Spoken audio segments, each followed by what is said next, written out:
The sounds coming from inside Perry Preschool and Childcare on this brisk fall morning suggest just how hectic things are today.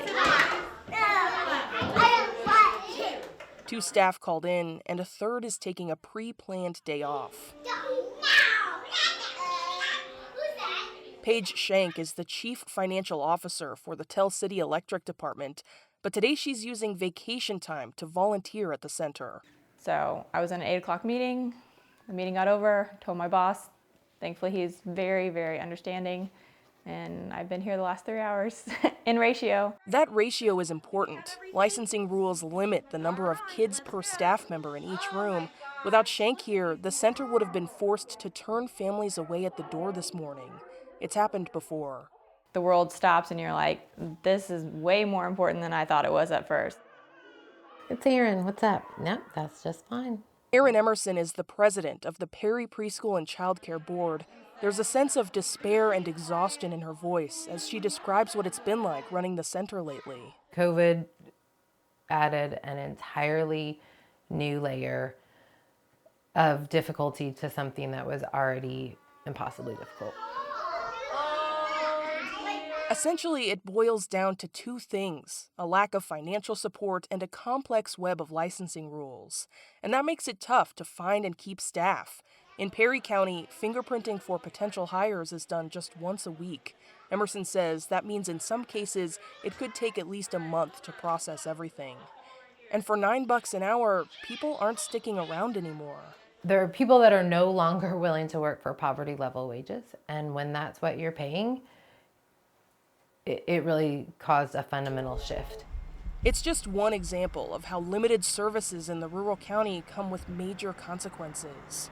Unpredictable closures mean working parents like Shank have to lean on their workplaces and family members. Some parents quit their jobs. One family is considering selling their house to move somewhere with more or any options. Emerson doesn't blame families for wanting to leave. It's difficult to find solutions for everything it takes to keep the center open. It's really exciting when you get a center going and you raise the money to get it up and going and you open the doors and you feel like you've solved it. But that is only the beginning, and you still have to figure out how to keep it in operation every single day according to licensing guidelines, while also running a tremendous annual operating loss. Look at me. You have milk splattered on your... Some people think the answer is finding more ways to share the load. Adam Alson is the board president of Appleseed Childhood Education in Jasper County, which plans to open a center in 2022. He says strong partnerships are why it can work. A local community foundation provided startup funding.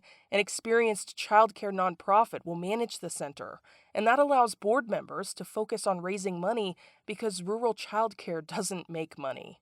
It's Appleseed's responsibility to find the building, which we have, and it is our responsibility to fund the annual operating loss that the center will generate. Alson says government funding and a review of licensing rules specifically for rural childcare could help other centers like Perry stay open.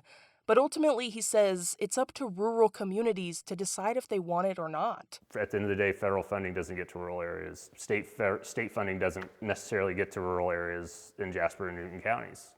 And so in order for us to solve this problem, we have to solve it locally.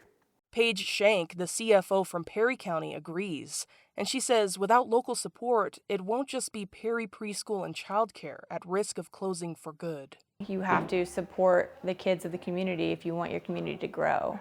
Because if you're not growing, you're dying. For Indiana Public Broadcasting, I'm Jeannie Lindsay.